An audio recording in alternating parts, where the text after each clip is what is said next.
അവന്റെ അമ്മുമ്മയുടെ ഒരു ഹംഗേറിയൻ ഗുലാഷ്. എവിടെയോ പട്ടയടിച്ച് കിടന്നവനെയൊക്കെ പിടിച്ച് പാചകക്കാരനാക്കിയാ ഇങ്ങനെ ഇരിക്കേ. ഇവൻ ഒറ്റയാളതിന് എല്ലാത്തിനും കാരണം. ഇപ്പൊ നമുക്ക് ഭക്ഷണം ഉണ്ടാക്കാൻ വന്നവന് നമ്മൾ ഉണ്ടാക്കി കൊടുക്കേണ്ട ഗതികേടായി. ഒരു മൂടിലങ്ങ് അടിച്ചു പോയതല്ലേ, രാവിലെ ആവുമ്പോ ശരിയായിക്കോളും. സാറിനെ വെളിയിൽ തങ്കമണി എന്നൊരു സ്ത്രീ കാണാൻ വന്നിരിക്കുന്നു. ഞാനിപ്പോ വരാം. നിങ്ങൾ എന്താന്ന് വെച്ചാൽ ഓർഡർ ചെയ്തോ. ചേടാ, ഇവന്റെ ഒരു ഭാഗ്യം. അടുത്ത ജന്മത്തിലെങ്കിലും ഇവന്റെ രാശിയിൽ ജനിക്കണേ. അടുത്ത ജന്മത്തിലല്ല, ഈ ജന്മത്തിൽ തന്നെ നമ്മൾ ഒന്നാവണമെന്നാ എന്റെ ആഗ്രഹം. തങ്കമണിക്ക് വേണ്ടി ഞാൻ എന്തെല്ലാം സ്വപ്നങ്ങൾ നെയ്തു. ഇന്ദിരാനഗറിൽ ഒരു ഫ്ലാറ്റ് വരെ വാങ്ങി നമുക്ക് താമസിക്കാൻ, കല്യാണം കഴിഞ്ഞിട്ട്. പക്ഷെ എന്ത് ചെയ്യാം, വിധി നമ്മളെ ഒന്നാകാൻ അനുവദിക്കുന്നില്ല. ഡോക്ടർ പറഞ്ഞു ഇനി ഒരു അറ്റാക്ക് കൂടി വന്നാൽ ഞാൻ തട്ടിപ്പോകുന്നു. തങ്കമണി വിധവയായി ഒരു രണ്ടാം കെട്ടുകാരനെ കാത്തു കഴിയുന്നത് മരിച്ചു കഴിഞ്ഞാൽ പോലും എനിക്ക് സങ്കല്പിക്കാൻ പറ്റുന്നില്ല. തങ്കമണി സത്യം അതാണ്. അവന്റെ ഈ പെമ്പിള്ളരോടുള്ള ചുറ്റിക്കളിയല്ലാതെ മറ്റ് യാതൊരു ബന്ധവുമില്ല. അപ്പോഴേ നമ്മൾ ഇവനെയും കാത്തിരുന്ന അവസാനം ഇവിടെ കിടന്ന് ഉറങ്ങേണ്ടി വരും. 100 ആയുസ് ഇതാ വന്നല്ലോ. എന്റെ അളിയാ, വല്ല വിധേനയും തലയൊന്ന് ഊരിക്കിട്ടി. ഇപ്പൊ എങ്ങനെയുണ്ട്? ഞാൻ പറഞ്ഞില്ലേ എന്റെ ഹാർട്ട് വീക്ക് ആണെന്നും 2 അറ്റാക്ക് കഴിഞ്ഞാണെന്നും ഒരു കാച്ചം കാച്ചി. പെണ്ണിന്റെ പൊടി പോലും കാണാനില്ല. എടാ, അതിന് നിനക്ക് ഹാർട്ട് എന്നൊരു സാധനം ഉണ്ടോ? എടാ, ഒരുമാതിരി കണ്ണിച്ചോരയില്ലാത്ത വർത്താനം പറയുന്നത്. എനിക്ക് ഹാർട്ട് ഉണ്ടോന്ന് ഈ നാട്ടിലെ പെമ്പിള്ളേരടുത്ത് ചോദിച്ചു നോക്കടാ. തങ്കമണിയോടോ, പാർവതിയോടോ, കോമളവല്ലിയോടോ. അയ്യോ നിർത്തന്റെ മാത്യു, പെണ്ണുങ്ങളെ പറ്റിക്കുന്ന കഷ്ടല്ലേ. സ്വാമി, പെണ്ണെന്ന് പറയുന്ന വർഗത്തിനെ വിശ്വസിക്കാൻ കൊള്ളില്ല. കാണാൻ ഇത്തിരി പേഴ്സണാലിറ്റിയും കയ്യിൽ ഇത്തിരി ചിക്കിളി ഉണ്ടെങ്കിൽ ഏതവളുമാരും വീഴും. ഡാടാ, എല്ലാ പെണ്ണുങ്ങളും അത്തരക്കാരാണെന്ന് വിശ്വസിക്കുന്നത് ശരിയല്ല. എടാ, ഇവളുമാർ ആദ്യത്തെ 2 ദിവസം കുറച്ച് കണ്ണീരൊക്കെ ഒഴുകും. 2 ദിവസം കഴിയുമ്പോൾ വേറൊരുത്തന്നെ തോളിൽ കൂടെ കൈയിട്ട് ബൈക്കിൽ കൂടെ ചുറ്റി കറങ്ങുന്നതാണ്. എന്നാലേ ഞാനൊരു പെണ്ണിനെ കാണിച്ചു തരാം. ഒന്ന് വീഴ്ത്താവൂ? 1 അല്ല 9 എണ്ണത്തിനെ കാണിച്ച ഈ മാത്യു വീഴ്ത്തി തരാം. എന്നാ ഈ പവിത്രൻ ഒരെണ്ണത്തിനെ കാണിച്ചു തരാം. 1 മാസത്തിനകം വീഴ്ത്തിയില്ലെങ്കിൽ ദാ ഈ തലയുടെ പകുതി വടിച്ച് മീശയുടെ പകുതിയും ചുരണ്ടി കളഞ്ഞ് വിമൻസ് ഹോസ്റ്റലിന് മുമ്പിൽ കൂടെ അങ്ങോട്ടും ഇങ്ങോട്ടും നടക്കാം. പോരെ? തോറ്റാ നീ മുട്ടടിക്കൂ. ഇനി ഇതെവിടെ ഇട്ട് മുട്ടയടിക്കാൻ? ശരി, 5000 രൂപ വേണം. ഓ, 5000 രൂപ വേണം? വേണം. നിങ്ങൾക്കാർക്കും പറ്റുന്നില്ലേ? നല്ല പാർട്ടിയോടാ ചോദിക്കുന്നത്. വല്ല പെമ്പിള്ളാരുടെ മുഖത്ത് നോക്കുന്നവരോട് ചോദിക്കടാ. ഡേ, നീ എന്നെ അത്രയ്ക്കാൻ കൊച്ചാക്കല്ലേ. ഈ ബെറ്റിൽ ഞാനും ഉണ്ട്. പക്ഷെ എന്റെ കണ്ടീഷൻസിൽ ചില മാറ്റങ്ങളൊക്കെ വരുത്തണം. മുട്ടയടിക്കുന്നതോടൊപ്പം 10000 രൂപയും. സന്തോഷം. എനിക്ക് കുറച്ച് കാശിന്റെ ആവശ്യമുണ്ട്. പിന്നെ വല്ല പരട്ട പെണ്ണുങ്ങളെ കാണിച്ചെന്നാ എന്റെ സ്വഭാവം മാറും. സ്വാമി മാത്രം എന്താ ഒഴിഞ്ഞിരിക്കുന്നു? അയ്യോ ഞാൻ സ്വാമി മാത്രം അങ്ങനെ ഒഴിഞ്ഞു നിൽക്കുന്നത് ശരിയല്ല. ആ ട്യൂട്ടോറിയൽ കോളേജിൽ കുറെ എണ്ണം ഉണ്ടല്ലോ. നല്ല എറിയുന്ന സൈസിന് നോക്കി ഒരെണ്ണത്തിനെ കാണിച്ചു കൊടുക്ക്. അയ്യോ ഞാൻ ഇതിനൊന്നുമില്ല, എന്റെ കാശും ഇല്ല. ഈ കാര്യത്തിൽ സ്വാമിക്ക് കാശളവ് വന്നിരിക്കുന്നു. പെണ്ണിനെ മാത്രം കാണിച്ചു തന്നാ മതി. അയ്യോ ഞാൻ എതിലൊന്നും പറയണ്ട. ഫിക്സ്. എന്നാൽ ഈ മൂഡിൽ നമുക്കിന്നൊരു ഫുൾ ബോട്ടിൽ മിലിറ്ററി പൊട്ടിക്കണം. കാശ് 4 ആയിട്ട് ഡിവൈഡ് ചെയ്യാൻ ചെയ്യാലോ? ഓക്കെ, പോവാം. പോവാം.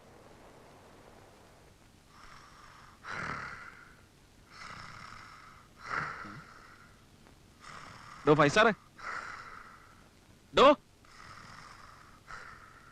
മാത്യു, മാത്യു, എന്താടാ ഇത് കണ്ട? ഡോ ആരാത്? ഡോ വയ്യത്. ഇയാളെങ്ങനെ വിട്ടാ പറ്റത്തില്ലല്ലോ. എഴുന്നേക്കണം. എന്താ പ്രശ്നം? തന്റെ പെട്ടിയും കിടക്കെ കിടന്നുകൊണ്ട് ഇപ്പൊ ഇറങ്ങണം. എഴുന്നേക്ക്. What is the matter? Matter? തനിക്ക് സൂഹിക്കാനാണോ 150 രൂപ എണ്ണി തരുന്നത്? ഓ, നിങ്ങൾ 2-3 തടിയന്മാർ ഇവിടെ ഉണ്ടായിട്ട് ഒരു ചായ ഇട്ടോണ്ട് നിന്നെ വിളിച്ചിരുന്നെങ്കിലോ? ഇയാളെ ഇനി ഇവിടെ നിർത്തിയാ ശരിയാ. നിങ്ങൾക്ക് ബ്രേക്ക്ഫാസ്റ്റ് അല്ലേ വേണ്ടേ? അത് ഇഡ്ഡലിയോ ദോശയോ സ്റ്റീം കേക്കോ? സ്റ്റീം കേക്കാ? അതേന്ന് പിട്ട് അത് ഈ കടയിൽ കിട്ടും. നിങ്ങൾക്ക് ചൂടോടെ ഫ്രഷ് സാധനം ഞാൻ പറഞ്ഞില്ല ഇയാളെ ശരിയാവില്ലെന്ന്. ഞാൻ പറഞ്ഞില്ലേ ശരിയാവില്ലെന്ന്. ഒന്ന് ട്രൈ ചെയ്ത് നോക്കിക്കൂടെ? ശരിയാക്കാം. തന്റെ സ്റ്റീം കേക്ക് ഒന്നും വേണ്ട, നല്ല പച്ച മലയാളത്തിലുള്ള പിട്ട് ചെന്നുണ്ടാക്ക്. ഉടങ്ങോട്ട്. പുട്ടല്ല, പുട്ട്. പുട്ട് തള്ളിക്കൊണ്ടോ ഞാനെല്ലാം റാലിയോ? ആഹാ, നല്ല ജോഡി. അച്ചായോ, ഇങ്ങനെ നിന്നാ മതിയോ? ഇന്ന് ഡേറ്റ് 16ആണ്. അടുത്ത 16 തലയൊന്ന് മുട്ടയടിച്ച് കാണണ്ടേ? അടിക്കും. ഈ കാര്യത്തിൽ മാത്യു നൈനാൻ കോശി ഇന്ന് വരെ തോറ്റിട്ടില്ല. വാച പിടിക്കാതെ പെങ്കൊച്ചിനെ കാണിച്ചടേ. എവിടെടേ? ഇതൊരുമാതിരി കോഴിക്ക് മുല വരുമെന്ന് പറഞ്ഞ പോലെ ആയല്ലോ. നീയൊന്ന് പിടയ്ക്കാതടാ. ദാ വരുന്നതാണ് അളിയ സാധനം.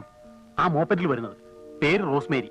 ഇനി ഇവിടെ നിന്ന് നേരെ പോകുന്നത് നമ്മുടെ പ്രസാദിന്റെ വീഡിയോ ഷോപ്പിലേക്കാ. ഇനി അളിയൻ ഒറ്റയ്ക്ക് നിന്നാ മതി, ഞാൻ ഇവിടെ നിന്നാ പെശകാവും.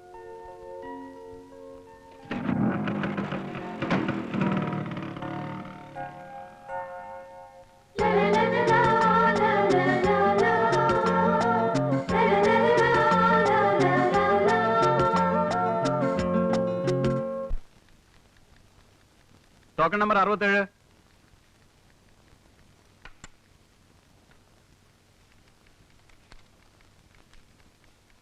നാല് 100 രൂപയും 100 രൂപയ്ക്ക് ചില്ലറയും തന്നാൽ മതി സാറേ.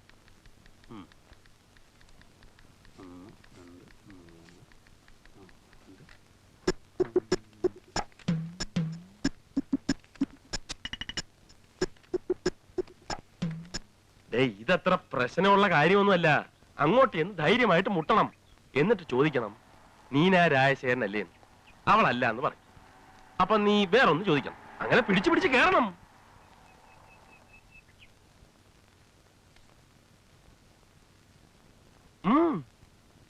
ഇതിൽ ബന്ധം ഇത്ര പേടിക്കാൻ? ആദ്യം നീനാരായ ശേഖരനല്ലേ എന്ന് ചോദിക്കണം. അപ്പൊ അവളല്ല എന്ന് പറയും.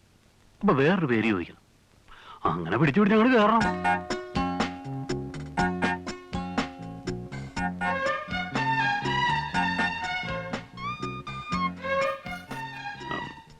നീന രാജശേഖരനല്ലേ? അതെ.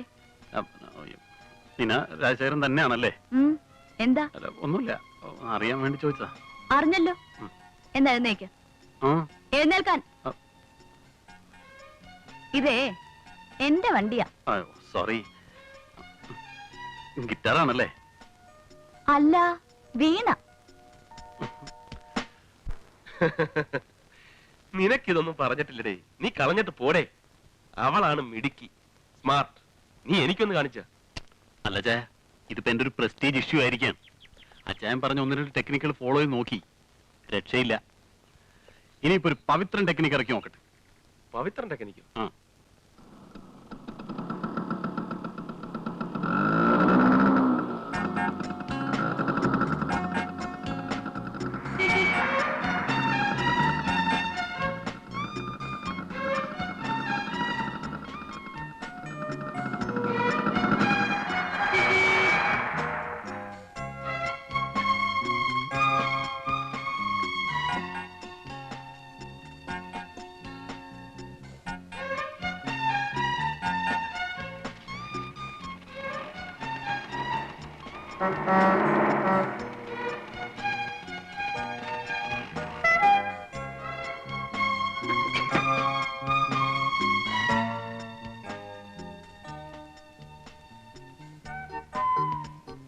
വിളിച്ചോ?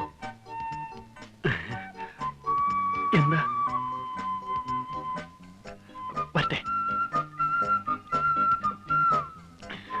പത്രം ടെക്നിക്ക്.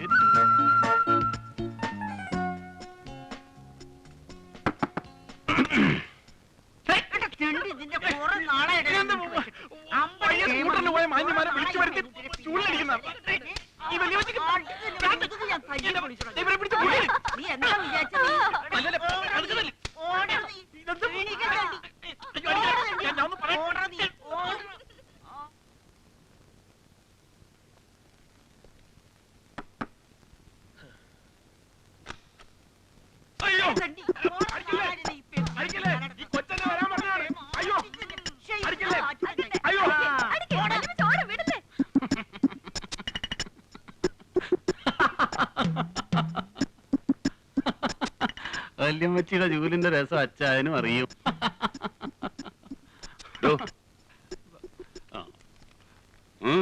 സോറി സാർ, തനിക്ക് എത്ര രൂപ വേണം? ചെറുപ്പക്കാരനായിരുന്നു, വട്ടുപിടിച്ചെന്നാ തോന്നുന്നേ. അല്ല കൃഷ്ണമണി, ഇതിങ്ങനെ പോയാൽ കുതിരവട്ടത്ത് കൊണ്ടുപോവോ അതോ ഊളം പറ കൊണ്ടുപോകും? ഇപ്പോഴാണെങ്കിലും ഒരു ഷോക്കിൽ ഒതുങ്ങും. സോപ്പ് കൊടുക്കണ്ട, നിന്റെ മറ്റവനടി. ഇയാൾക്ക് എന്തോടെ കാര്യം? Sir token. ടോക്കണോ? ഇങ്ങോട്ടുണ്ട്. പവിത്രേട്ടാ, എന്ത് പറ്റി?